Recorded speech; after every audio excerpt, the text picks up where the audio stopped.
When we're working with students, especially with digital learning, there may be times that we want to actually make some things required or even pace the learning.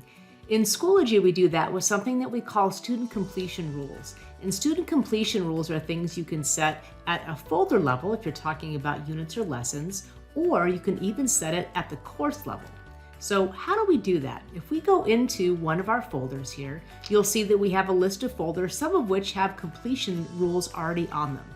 If we go into, let's say, lesson 2, and we decide to take a look at the existing student completion rules, we do that under the options menu and we choose student completion. When you choose this, it'll either bring you to a space where you can add requirements or see what's already been set in place. You can see here, this is a list of materials that already live in my folder.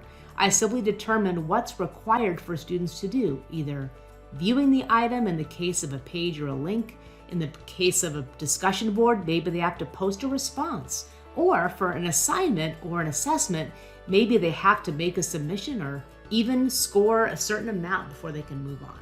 If I want to add to that list, I can simply click Add Requirement and choose another option that I want to make required for students to do as part of this folder. Now, I can also set things to be done in sequential order. That's at the very top, but be very careful about this. If you decide to change the order of the items in your folder later, it will break the rules in student completion. So make sure that your folder items are set in the sequence you want them to be if you force completion rules to be done in a sequence. Now, what about checking student progress? You'll see here that I can actually pull up a list of how students are doing in the folder, and I can even recheck student progress at the bottom. Rechecking student progress can be handy because if a student says that they have some things completed, but that's not what you're seeing, rechecking student progress will then kind of refresh your screen and reset everything. In this case, I can click on Sarah Abram. I can see exactly what things she's done already by the green check marks.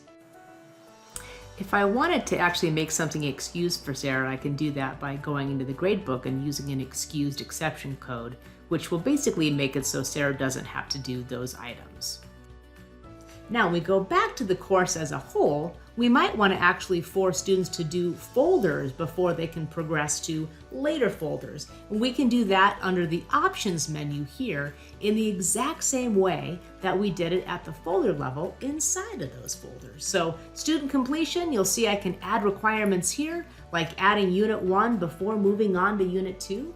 And by default, all these are set to be done in sequential order.